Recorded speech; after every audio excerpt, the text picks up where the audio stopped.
to beat Kentucky if anybody can beat them. And then possibly Wisconsin. They're a great team. They got an amazing Twin Towers duo of bigs in their front court that makes them extremely hard to beat. But if you can pick up the tempo of the game, force turnovers, shoot the ball well, Wisconsin is very beatable if you can do those things. So we'll wrap this up quick for the college basketball portion. To sum it all up, Final Four, you got Kentucky versus Arizona. That one I can almost guarantee you, at least as far as you can guarantee things that far into the tournament. And then on the other side, I got Virginia versus Iowa State. You could also see Villanova there, or possibly Duke would be the most likely runners up there, but I got Virginia and Iowa State. In the championship, I got Kentucky versus Virginia, and I got Kentucky winning it all and going undefeated and winning the championship. However, like I said, if I had to pick a second team, pick Arizona. So, anyway, there you go. There's your March Madness. Wow, that was a whole lot of balls on fire and a real big meet. But we're wrapping up the meet. We're going to squeeze in all the quickies that we can before we get the Balls Deep thought of the day.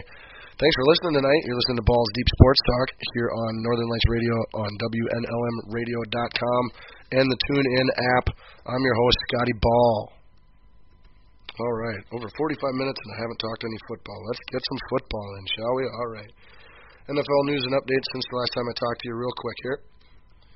There has been a slew of young retirements or surprising retirements based off of players' age and experience so far in the last 2 weeks since the offseason officially got underway, most notably led by San Francisco 49ers linebacker Patrick Willis, who played 8 years, called it quits, made it to 7 Pro Bowls, got a foot injury last year and that took him out, and he's calling it a career, arguably a Hall of Famer, in just 8 years in the league. As dominant as anyone could be at his position, as all-around talented as you get, great guy, and took his team to 3 NFC Championship games. I would not argue his being in the Hall of Fame one bit. Just not a first balloter, but definitely within the first couple ballots. But so he retired after only 8 seasons. A huge shocker was Jake Locker, quarterback for the Tennessee Titans, top 10 overall draft pick 4 years ago. I believe he was the 7th overall pick. Maybe the 8th, but I'm pretty sure it was the 7th overall pick. Just 4 years ago, that was the Christian Ponder draft. And after 4 seasons, he is retiring, calling it quits. Also calling it quits was 27-year-old linebacker Jason Worlds from the Pittsburgh Steelers, who was just entering the prime of his career. Maurice Jones-Drew, after 9 years as running back in the NFL, called it quits. That's much more common for a running back. Decent average shelf life there. Cortland Finnegan, defensive back, retired. And then the biggest shocker of them all, other than Patrick Willis and Jake Locker, maybe the biggest shocker, I don't know.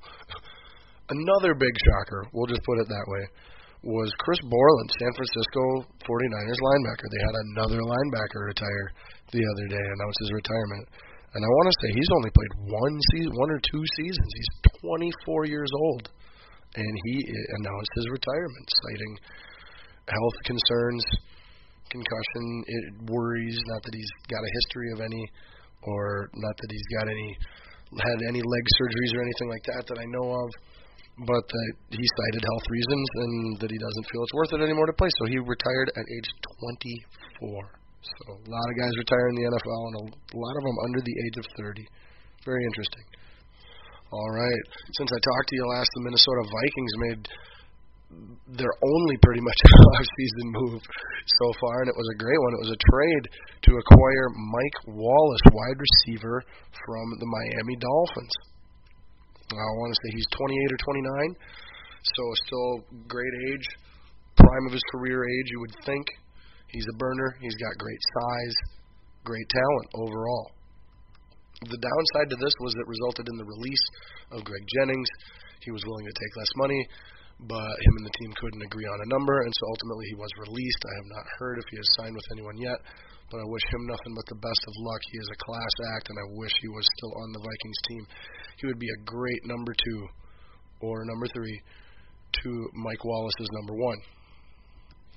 Vikings also no longer have linebacker Jasper Brinkley. He signed a 2-year, $6 million deal with the Dallas Cowboys. So good riddance, Jasper Brinkley. You're a position we needed to upgrade anyway. So hope it works out for you in Dallas. So good guy as well. And last bit of Vikings news here, still no official word on the AP front other than the fact that he has not been traded, and it is looking like the possibility, likelihood, options of that are getting smaller by the day. So he will either be a Viking and be playing, or be a Viking and be sitting out, is what I'm expecting, or possibly a draft day trade, maybe. But ultimately the whole news there is no news. And regardless of the news, we just need the news heading into the draft so we know what to do going forward. Speaking of running backs, the Dallas Cowboys were unable to bring back DeMarco Murray, and he ended up signing with the Philadelphia Eagles, who I ranted about last week, and their insanity. Now, of course, just a few days before signing him, they signed another running back, Ryan Matthews, formerly of the Chargers, to not a huge contract, but a decent contract. But so you've got classic Chip Kelly, genius, and that's sarcastic, by the way. But in his infinite wisdom, he goes and brings in two running backs because he runs a high-scoring, high-paced, spread offense.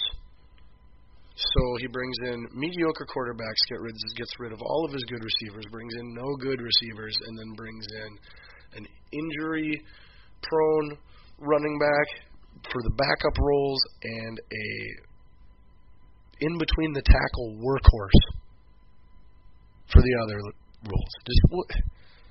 My God, that makes no sense. Okay, it's a great name. The only way it makes sense is Philly had been doing a terrible job in the offseason all year, just really upsetting their fans. And getting the big stud running back from the hated rival Dallas Cowboys, it makes it a lot easier. It makes the fans happy for now. But it's not going to result in any more wins. You mark my words. The Eagles are going to win somewhere between 3 and 6 games next year. That's it. DeMarco Murray ain't going to win them games. But anyway, he's a Philadelphia Eagle now, and they overpaid for him. All right, defensive back Brandon Browner went to the New Orleans Saints. Running back Justin Forsett re-signed with Baltimore. He had a breakout year last year. Tight end Jordan Cameron went down to Miami, and it looks like their old tight end Charles Clay is heading to Buffalo. Running back Reggie Bush went to San Francisco. He should have the opportunity to get quite a few touches down there, but don't look for a ton of production. Running back Darren McFadden signed a 2-year deal to go to Dallas. However, they're still in the market for a number 1 running back. Run DMC just ain't a number 1. C.J. Spiller, running back, signed with the New Orleans Saints. They, as I said a week ago or two, they re-signed running back Mark Ingram, so they'll have a great 1-2 power speed punch combo at running back.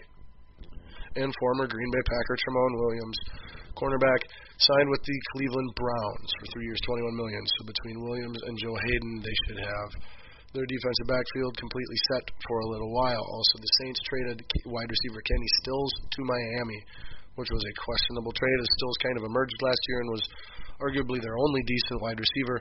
However, I guess Drew Brees had issues with him and got him traded. Also defensive tackle Vince Wilfork signs a 2-year, $9 million to play alongside J.J. Watt in Houston, and they also signed Cecil Shorts III, wide receiver from Jacksonville, to hopefully replace Andre Johnson. And the Vikings missed out on pretty much all their free agent targets. Michael Johnson, defensive end, being one of them. He returns to Cincinnati. All right, move along to NBA quickies. Timberwolves playing tonight. It's probably around halftime. I believe they're playing the Toronto Raptors. And check it out. They're a good young team. Toronto is a very much better team than they've been in recent history. The T-Wolves will probably lose. But they got a lot of talent. They're getting better every night. And you should check it out. They need all the support. In between Andrew Wiggins and Zach LaVine, you'll get at least 1 or 2 great highlights to make it worth your while. And playoff race in the NBA is getting really hot. You've got the Pelicans and the Thunder in a super hot contested battle for that 8th and final playoff spot in the Western Conference. Both teams deserve to be in. However, it's looking like one of them might fall short. The saving grace for all of us would be if Dallas were to continue to lose and fall all the way out of the playoffs so that both the Pelicans and the Thunder make it in. That's what we should all be hoping for. So root against Dallas. The Mavericks, that is. And the Cowboys. Any team from Dallas, root against them. But And final NBA note, the MVP race is as hot and debated and contested as it's ever been. So tons of worthy candidates. Your top five, and most people only talk about four, but your top five are LeBron James, Anthony Davis, James Harden, Russell Westbrook, and Stephen Curry. In no particular order. All five deserve it, and hopefully next week we'll be able to go into much deeper discussion as regards to what those five individuals have done this year, how impressive those things are, and who ultimately deserves to be and who will be the NBA MVP at the end of the regular season. All right, real quick baseball quickies. Yu Darvish, pitcher for the Texas Rangers, is going to be out all year with Tommy John surgery, so that sucks for him and the Rangers. And he gets paid a lot of money, so, but, oh well, he's still cashing the checks, I'm sure. Also, if you've been paying any attention at all, A-Rod is actually having a pretty good spring training for the Yankees, not just at the plate, but in the field as well, even playing good at third base. So who knows, A-Rod might be on his way back. We'll have to wait and see. And also the final baseball news note. That was a good one.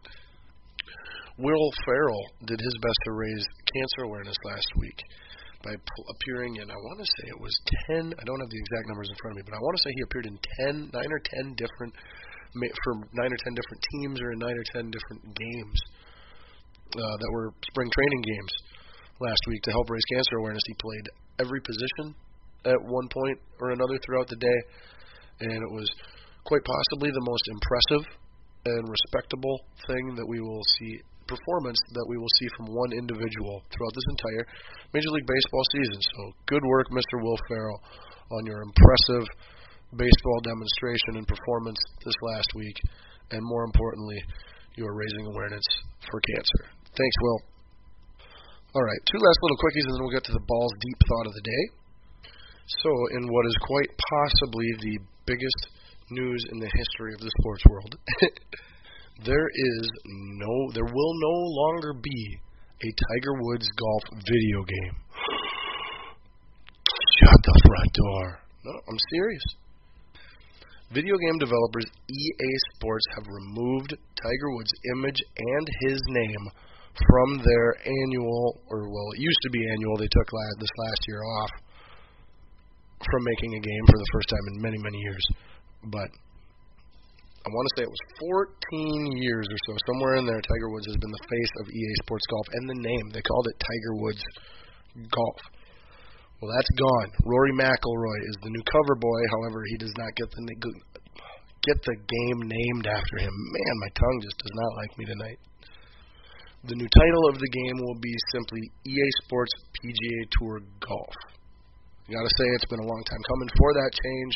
I assume they will have a different cover athlete, similar to the way Madden does every year, and it's just better for the PGA to be promoting its brand than Tiger Woods' brand, and it's long overdue. So congratulations EA Sports and Rory McIlroy. Opposite of congratulations to Tiger Woods. All right, tiny bit of WWE real quick before the Balls Deep Thought of the day. WrestleMania 31 is fast approaching.